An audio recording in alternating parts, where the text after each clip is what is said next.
BBA, BCA, BCom computer కోర్సులో 100% placement లభించే ఏకైక డిగ్రీ కాలేజ్ కూకట్పల్లిలోని i3 డిగ్రీ కాలేజ్ 8367215215.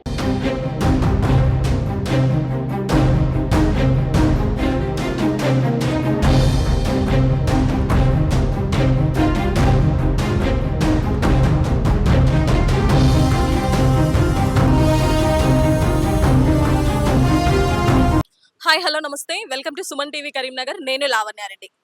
ప్రస్తుతం రాష్ట్ర ప్రభుత్వం ఎంతగానో ఆన్లైన్ బెట్టింగ్స్ కానీ సోషల్ మీడియాలో చాలా ప్రచారం చేస్తుంది. ఆన్లైన్ బెట్టింగ్స్ ఎక్కడ యూజ్ చేయొద్దు, అదేవిధంగా మీరు ఎక్కడ కూడా ఇట్లాంటివి కావద్దు అంటూ చెప్తూ ఉన్నా కూడా చాలా మంది యువకులు ఆన్లైన్ బెట్టింగ్స్కి అలవాటు పడి ప్రాణాలు తీసుకుంటున్నారు.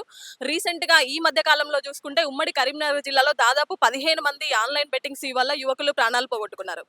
అయితే రీసెంట్గా ఒక 2 days బ్యాక్ కరీంనగర్ జిల్లా తిమ్మాపూర్ మండలానికి చెందిన నిఖిల్ రావ్ అనే స్టూడెంట్ తన అగ్రికల్చర్ 3rd year చదువుతున్నాడు. సో అబ్బాయి ఇలా ఆన్లైన్ లో గేమ్స్ కి ప్రభావితమై ఆల్రెడీ కొంత డబ్బు పోగొట్టడం కూడా జరిగింది. సో వాళ్ళ ఫాదర్ ఫస్ట్ సారి అమౌంట్ మొత్తం అప్పులు కూడా తీర్చడం జరిగింది. సో ఈ నెల 7న నిఖిల్ రావు తన సొంత గ్రామానికి రావడం జరిగింది. సో ఆల్రెడీ ఒకసారి అప్పు తీర్చినా కూడా ఈ అబ్బాయి మళ్ళీ అడిక్ట్ అయిపోయి సేమ్ మళ్ళీ అప్పులు చేయడం జరిగింది ఆన్లైన్ బెట్టింగ్స్ ఆడి. సో ఈ నెల 7 తర్వాత తను హైదరాబాద్ వెళ్ళడానికి కరీంనగర్ బస్ స్టాండ్ లో వాళ్ళ ఫాదర్ వచ్చి డ్రాప్ చేయడం జరిగింది ఎర్లీ మార్నింగ్ 4:30కి.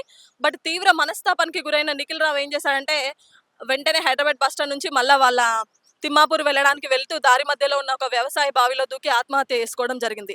సార్ నమస్తే. గుడ్ మార్నింగ్ అండి. ఈ మధ్య చాలా మంది యువకులు కూడా ఆన్లైన్ బెట్టింగ్స్ ఆడి వాళ్ళ ప్రాణాలు తీసుకుంటున్నారు. ఈ మధ్య కాలంలో చూస్తున్నాం ఉమ్మడి కరీంనగర్ జిల్లాలో దాదాపు 15 members పిల్లలు, చాలా కాలేజ్ పిల్లలు కూడా ఆన్లైన్ గేమ్స్ ఆడి సూసైడ్ చేసుకోవడం జరుగుతుంది. దీన్ని ఏ విధంగా చూడొచ్చు అంటారు? ఏం చెప్తున్నారు సార్ వాళ్ళందరికీ కూడా మీరు?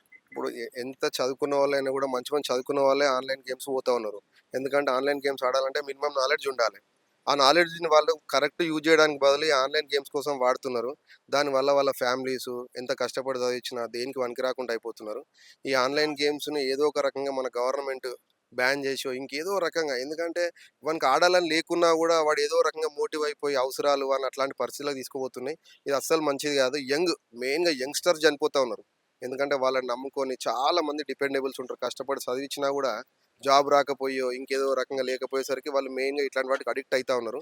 ఇట్లాంటి వాటి మీద ఎక్కువ కాన్సన్ట్రేషన్ చేయాలి. గవర్నమెంట్ మెయిన్ కాన్సన్ట్రేషన్ చేస్తే ఇంకా బెటర్ అని నేనైతే అనుకుంటున్నాను. సో రాష్ట్ర ప్రభుత్వం ఎన్ని తీసుకుంటున్నా కూడా సైబర్ నేరాలపై ఎంత అవగాహన తీసుకుంటున్నా కూడా ప్రతి ఒక్కరూ మళ్ళీ ఆన్లైన్ గేమ్స్ కానివ్వండి, బెట్టింగ్ యాప్స్ కానివ్వండి ఇవన్నీ యూజ్ చేస్తున్నారు. సో యువత బీ కేర్ఫుల్, ఇలాంటి వాటికి చాలా దూరంగా ఉండండి. కెమెరా పర్సన్ బిట్టితో లావణ్యారెడ్డి, సుమన్ టీవీ, కరీంనగర్.